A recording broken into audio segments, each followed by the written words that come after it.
챕터 1. 강가에서 헤어진 날. 1951년 늦가을, 황해도의 작은 마을에 전쟁의 포화가 거세게 몰아쳤다. 한민수는 10살, 여동생 수지는 8살이었다. 아버지 한봉수는 서둘러 짐을 꾸리며 가족들에게 소리쳤다. 빨리 나가자. 더 늦으면 안 된다. 어머니는 떨리는 손으로 수진의 작은 보따리를 챙기고, 민수는 아버지가 깎아준 나무배 장난감을 꼭 품에 안았다. 밤새 들려오던 포성이 점점 가까워지고 있었다. 강가에 도착했을 때 수백 명의 피난민들이 이미 몰려들어 있었다. 강물은 차갑고 거칠게 흐르고 있었고, 건너편으로 가려면 작은 나무배에 의존해야 했다. 아버지는 급하게 주변을 둘러보더니 결정을 내렸다. 나는 수진이를 먼저 데리고 건너가겠다. 민수야, 엄마와 함께 기다려라. 아버지. 민수가 외쳤지만 아버지는 이미 수진을 안고 배에 올라타고 있었다. 수진은 울먹이며 오빠를 바라봤다. 오빠, 무서워. 괜찮다, 수진아. 아버지가 곧 데리러 올 거야. 민수는 나무배를 수진에게 건넸다. 이걸 가져가. 오빠가 만든 거니까. 그때 갑자기 하늘에서 굉음이 울려 퍼졌다. 전투기들이 낮게 날아가며 기총소사를 퍼부었다.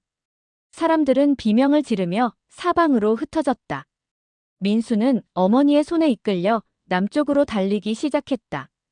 아버지, 수진아. 민수가 뒤를 돌아보며 소리쳤지만 연기와 혼란 속에서 강 건너편은 더 이상 보이지 않았다. 어머니는 울면서 민수의 손을 더 세게 잡았다. 민수야, 우리도 살아야 한다. 아버지가 수진이를 잘 돌봐주실 거야. 그날 이후로 민수는 강가의 차가운 바람과 수진의 마지막 모습을 잊을 수 없었다. 작은 손에 나무배를 꼭 쥐고 있던 여동생의 눈물, 그리고 다시 만나자라고 외치던 아버지의 목소리가 귓가에 맴돌았다. 남쪽으로 향하는 길 위에서 민수는 수없이 뒤를 돌아봤다. 언젠가는 다시 그 강을 건너 가족을 만날 수 있을 거라고 어린 마음으로 굳게 믿으면서. 챕터 2. 서로 다른 길 위에서. 40년이 흘렀다. 민수는 부산의 좁은 골목에서 몫으로 살아가고 있었다. 그의 손은 거칠어졌지만 여전히 나무를 다룰 때만큼은 섬세했다. 작은 공방에서 혼자 일하며 그는 매일 아침 수진을 위한 기도로 하루를 시작했다. 수진아, 오늘도 내가 건강하길 바란다. 공방 한켠에는 그가 직접 만든 작은 제단이 있었다. 그곳에는 수진의 어린 시절 사진 한 장과 그날 건네주지 못한 나무배 하나가 놓여 있었다. 민수는 매년 수진의 생일이면 새로운 나무배를 깎아 그곳에 올려놓았다. 40개의 나무배가 세월의 무게를 말해주고 있었다. 어느 날 단골 손님이 물었다. 선생님, 왜 이렇게 많은 배를 만드십니까? 민수는 잠시 칼을 멈추고 답했다. 잃어버린 동생을 위해서입니다. 언젠가 만나면 이 모든 배를 줄 거예요. 그 무렵 북쪽에서 수지는 평양의 한 중학교에서 역사를 가르치고 있었다. 48세가 된 그녀의 얼굴에는 세월의 흔적이 깊게 새겨져 있었지만 학생들을 바라보는 눈빛만큼은 여전히 따뜻했다. 여러분, 우리 민족은 하나입니다. 비록 지금은 갈라져 있지만 언젠가는 다시 만날 수 있을 것입니다. 수지는 교실에서 통일에 대해 이야기할 때마다 오빠 민수를 떠올렸다. 그녀의 작은 아파트에는 오빠가 준 나무배가 유일한 보물처럼 간직되어 있었다. 세월이 흘러 색이 바래고 모서리가 닳았지만 그녀는 매일 밤 그 배를 손으로 어루만지며 오빠를 그리워했다. 오빠는 어떻게 살고 있을까? 나를 기억하고 있을까? 수진에게는 남편도 자식도 없었다. 그녀는 늘 가족을 찾기 전까지는 새로운 가족을 만들 수 없다고 말했다. 동료 교사들은 그녀의 고집을 이해하지 못했지만 수진에게 가족이란 대체할 수 없는 존재였다. 어느 겨울 저녁, 수진은 창밖에 내리는 눈을 바라보며 혼잣말을 했다. 오빠, 남쪽에도 이런 눈이 내릴까? 우리가 헤어진 그날처럼. 같은 시각, 부산의 민수도 똑같은 눈을 바라보고 있었다. 그는 공방 문을 열고 나가서 손바닥에 눈송이를 받았다. 수진아, 이 눈이 너에게도 닿았으면 좋겠다. 두 남매는 서로 다른 체제에서 서로 다른 삶을 살았지만 그들의 마음은 여전히 그날의 강가에 머물러 있었다. 민수는 매일 새벽 라디오를 통해 북한 소식을 들었고 수지는 밤마다 남쪽 하늘의 별을 바라보며 오빠를 그리워했다. 시간은 흘렀지만 두 사람의 그리움은 더욱 깊어져만 갔다. 그들이 모르는 사이에 역사는 새로운 전환점을 준비하고 있었다. 챕터 3. 재회의 소식. 1998년 어느 봄날, 민수는 아침 라디오에서 충격적인 소식을 들었다. 남북 이산 가족 상봉 행사가 추진됩니다. 생이별한 가족을 찾으시는 분들은 신청하시기 바랍니다. 민수의 손에서 커피잔이 떨어져 바닥에 산산이 부서졌다. 57세의 남자는 어린아이처럼 울음을 터뜨렸다. 그는 즉시 신청서를 작성했다. 떨리는 손으로 한수진이라는 이름을 적으면서 47년 전의 기억이 생생히 되살아났다. 신청서에는 당시의 상황을 자세히 적어야 했다. 1951년 황해도에서 헤어짐. 아버지와 함께 북으로 간 것으로 추정. 나이 8세였음. 나무배 장난감을 가지고 있었음. 민수는 몇 달을 기다렸다. 매일 우편함을 확인하고 전화벨 소리에 가슴을 조였다. 그러던 어느 날 드디어 연락이 왔다. 한민수 씨 상봉 대상자로 선정되셨습니다. 북측에서 한수진이라는 분을 찾았습니다. 민수는 전화를 붙들고 오열했다. 수진이 살아있다는 것, 그것만으로도 기적이었다. 한편 평양에서 수진도 비슷한 연락을 받았다. 그녀는 교무실에서 전화를 받다가 그 자리에 주저앉고 말았다. 정말 제 오빠입니까? 한민수. 그 이름이 맞습니다. 하지만 기쁨과 함께 두려움도 찾아왔다. 수지는 밤잠을 이루지 못했다. 오빠가 나를 알아볼까? 47년이라는 세월이 우리 사이를 너무 멀게 만든 것은 아닐까? 민수 역시 비슷한 고민에 빠졌다. 그는 거울 앞에 서서 자신의 모습을 바라봤다. 희끗해진 머리, 깊게 팬 주름, 거친 손. 수진이 기억하는 10살 오빠의 모습은 어디에도 없었다. 수진이가 실망하지 않을까? 내가 너무 늙어버린 것은 아닐까? 하지만 걱정보다는 기대감이 컸다. 민수는 상봉을 위해 정성껏 준비했다. 47년 동안 깎아온 나무배들을 정리하고 어린 시절 수진과 함께 찍은 사진을 복사해 가져갈 준비를 했다. 가장 처음 만든 나무배 하나를 특별히 골라서 작은 상자에 담았다. 수진도 마찬가지였다. 그녀는 오빠가 준 나무배를 소중히 포장했다. 47년 동안 간직해온 유일한 연결고리였다. 또한 자신의 생활 사진들과 교사로서 살아온 이야기들을 정리해서 앨범을 만들었다. 상봉날이 다가오면서 두 사람의 마음은 복잡해졌다. 민수는 공방일에 집중할 수 없었고 수지는 수업 중에도 멍하니 창밖을 바라보곤 했다. 정말 만날 수 있는 걸까? 이게 꿈은 아닐까? 출발 전날 밤 민수는 공방에 앉아서 마지막 나무배 하나를 깎았다. 그의 눈에서는 눈물이 그치지 않았다. 수진아, 오빠가 간다. 오빠가 드디어 너를 만나러 간다. 평양에서 수진도 밤새 잠들지 못했다. 그녀는 오빠가 준 나무배를 품에 안고 중얼거렸다. 오빠, 수진이가 많이 컸어요. 이제 오빠를 알아볼 수 있을까요? 챕터 4. 짧은 만남, 길어진 침묵. 2000년 8월 15일, 금강산 호텔 로비.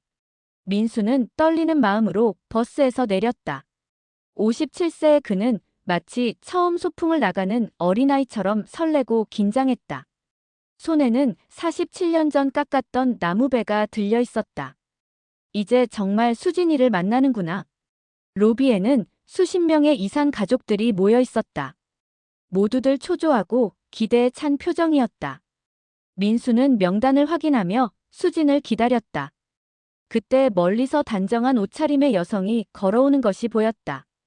한민수 동무입니까? 그 목소리를 듣는 순간 민수의 온몸에 전율이 흘렀다. 47년 전 어린 수진의 목소리가 겹쳐 들렸다. 하지만 앞에 서 있는 것은 48세의 중년 여성이었다. 수진 역시 민수를 바라보며 어색한 미소를 지었다. 오빠, 맞나요? 두 사람은 서로를 바라보며 한동안 말을 잇지 못했다. 어린 시절의 기억과 현실 사이의 간극이 너무 컸다. 민수는 머뭇거리며 가져온 나무 상자를 꺼냈다. 수진아, 이거 기억나니? 상자 안에서 나온 작은 나무배를 본 순간 수진의 눈에서 눈물이 쏟아져 내렸다. 그녀 역시 가방에서 바래고 다른 나무배 하나를 꺼냈다. 오빠, 정말 오빠구나. 두 사람은 마침내 포옹했다. 47년간 쌓인 그리움과 눈물이 한꺼번에 터져 나왔다. 주변의 다른 가족들도 함께 울었다. 그러나 감격적인 재회도 잠시 두 사람은 서로에게서 낯선 모습들을 발견해야 했다. 민수의 거친 손과 구수한 사투리, 수진의 북한식 억양과 예의 바른 태도. 47년간 서로 다른 세상에서 살아온 흔적들이었다. 첫날 저녁 수진은 오빠에게 자신의 삶을 이야기했다. 교사로서의 생활, 결혼하지 않고 혼자 살아온 이야기, 매일 오빠를 그리워했다는 고백. 민수도 몫으로서의 삶과 매년 수진을 위해 나무배를 깎았다는 이야기를 들려주었다. 47개나 만들었다고요? 정말. 미안해요, 오빠. 무슨 소리야, 수진아. 오빠는 행복했어. 너를 기다리는 것만으로도. 하지만 대화를 나누면서 두 사람은 서로 간의 차이를 느낄 수밖에 없었다. 같은 말을 써도 뉘앙스가 다르고 세상을 바라보는 시각도 달랐다. 민수는 자유로운 남한 생활을, 수지는 체계적인 북한 사회를 이야기했다. 때로는 어색한 침묵이 흘렀다. 둘째 날, 두 사람은 함께 산책을 했다. 금강산의 아름다운 풍경을 바라보며 어린 시절 이야기를 나누었다. 그때서야 조금씩 옛 추억이 되살아났다. 수진아, 기억나니? 우리가 함께 강가에서 놀던 일. 네, 오빠가 나무배 띄워주던 것도 기억나요. 하지만 시간은 무정하게 흘렀다. 이틀이라는 짧은 만남의 시간이 끝나갔다. 마지막 밤, 두 사람은 서로의 손을 잡고 앉아 있었다. 오빠, 언제 다시 만날 수 있을까요? 모르겠다, 수진아. 하지만 이제 서로 살아있다는 걸 알았으니까. 이별의 순간이 다가왔다. 민수는 수진에게 자신이 깎은 47개의 나무배 사진을 건넸다. 수진은 자신의 교사 생활을 담은 앨범을 오빠에게 주었다. 오빠, 다시 만날 날까지 우리 마음의 강은 끊어지지 않아요. 그래, 수진아. 이제 우리는 다시 잃어버릴 수 없어. 버스가 떠나는 순간 두 사람은 손을 흔들며 서로를 바라봤다. 47년 만의 재회는 단 이틀로 끝났지만 그들의 마음속에는 새로운 희망이 싹트고 있었다. 챕터 5. 다시 이어지는 강. 금강산에서 돌아온 후 민수의 삶은 완전히 달라졌다. 그는 공방 한켠에 수진의 방이라는 작은 공간을 만들었다. 그곳에는 상봉에서 주고받은 사진들과 편지, 그리고 수진이 47년간 간직했던 나무 배가 자리를 잡았다. 매일 아침 그는 그 공간을 정리하며 수진에게 인사를 건넸다. 수진아, 잘 지내고 있니? 오빠는 오늘도 너를 위해 나무배를 깎을 거야. 이제 민수는 더 이상 혼자가 아니었다. 비록 멀리 떨어져 있지만 수진이 살아있다는 사실만으로도 그의 하루하루는 의미가 있었다. 그는 매월 수진에게 편지를 썼다. 남북 간의 우편은 불가능했지만 그는 그 편지들을 수진의 방에 차곡차곡 쌓아두었다. 수진아, 오늘은 비가 와. 우리가 헤어진 그날도 이런 비가 내렸었지. 너는 비가 오는 날에 뭘 하니? 학생들과 교실에서 따뜻한 차라도 마시고 있을까? 평양에서 수진도 비슷한 일상을 보내고 있었다. 그녀는 자신의 작은 아파트에 오빠 코너를 만들었다. 금강산에서 받은 오빠의 사진들과 나무배들의 사진, 그리고 47년 전부터 간직해온 나무배가 나란히 놓여 있었다. 매일 밤 수진은 그 나무배를 손으로 어루만지며 오빠를 떠올렸다. 오빠, 수진이는 잘 지내고 있어요. 오늘도 학생들에게 우리 민족의 역사를 가르쳤어요. 언젠가는 정말 하나 된 나라에서 다시 만날 수 있겠죠? 수지는 수업 시간에 더욱 열정적으로 통일에 대해 이야기했다. 이제 그녀에게 통일은 추상적인 개념이 아니라 오빠와의 재회를 의미하는 구체적인 희망이었다. 여러분, 이산 가족은 우리 민족의 아픔입니다. 하지만 그 아픔을 통해 우리는 하나가 되어야 한다는 의지를 더욱 확고히 할 수 있어요. 어느 날 민수는 부산 해운대에 갔다. 바다를 바라보며 그는 북쪽을 향해 손을 흔들었다. 수진아, 오빠가 여기서 너를 부르고 있어. 들리니? 같은 시각, 평양에서 수진은 대동강가를 걸으며 남쪽 하늘을 바라보고 있었다. 오빠, 수진이도 여기 있어요. 우리의 마음은 이미 하나예요. 시간이 흘러 민수는 70세, 수지는 68세가 되었다. 두 사람 모두 건강이 예전만 못했지만 서로에 대한 그리움만큼은 더욱 깊어졌다. 민수는 여전히 매일 나무배를 깎았고 수지는 은퇴한 후에도 통일을 위한 작은 모임에 참여했다. 어느 봄날 민수는 공방에서 마지막 나무배를 깎고 있었다. 그의 손은 이제 많이 떨렸지만 나무를 다루는 솜씨만큼은 여전했다. 수진아, 오빠가 만든 마지막 선물이야. 언젠가 꼭 너에게 줄 거야. 수진도 평양의 집에서 오빠를 위한 마지막 편지를 쓰고 있었다. 오빠, 우리가 언제 다시 만날 수 있을지는 모르지만 우리의 마음은 이미 다시 만났어요. 47년 전 그 강가에서 헤어졌지만 이제 우리를 이어주는 새로운 강이 흐르고 있어요. 두 남매는 비록 다시 직접 만나지 못했지만 그들의 삶은 이미 하나로 이어져 있었다. 민수의 공방에는 수진을 위한 70개의 나무배가, 수진의 집에는 오빠를 그리워하는 68편의 일기가 쌓여 있었다. 그들이 잃어버린 것은 47년의 시간이었지만 찾은 것은 영원한 사랑이었다. 분단의 강물은 두 남매를 갈라놓았지만 그리움의 강물은 그들을 더욱 단단하게 이어주었다. 민수는 생의 마지막 순간까지 나무배를 깎았고 수지는 마지막 숨을 거둘 때까지 오빠의 나무배를 품에 안고 있었다. 두 사람은 육신으로는 다시 만나지 못했지만 그들의 영혼은 이미 하나가 되어 있었다. 훗날 통일이 된다면 사람들은 이 두 남매의 이야기를 기억할 것이다. 분단의 아픔을 견뎌내며 끝까지 서로를 사랑했던 한민수와 한수진. 그들이 남긴 나무배들은 우리 민족의 희망이 되어 영원히 강물 위를 떠다닐 것이다. 강은 여전히 흐르고 있었다.